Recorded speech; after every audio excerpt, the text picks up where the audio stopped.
Hello hello, দেখেন আমরা video বানাচ্ছি। এই যে আমরা এসেছি আজকে একটা ব্লগ করছি।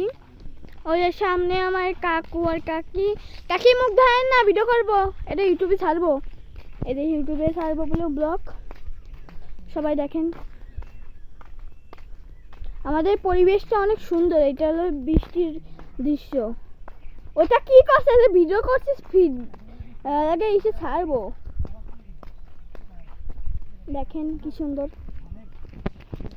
এই যে আমি হাঁটছি, সবাই বলে যে আমি মেয়ে নাকি ছেলে।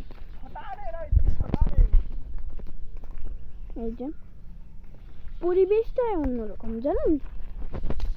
দেখেন আমাদের বুঝে দেখেন, এটা একটা কথা, ঈদের দিনে এটি ঘুরতে আসবে। দেখো কি সুন্দর ওয়েদার। এই ওয়েদার বাইরে না এসে কি পাওয়া যায় বলো? ওই সামনের বইটা না, ওইটা আমাদের গাইস। তা এটা পরে ফেলছে। টাটা।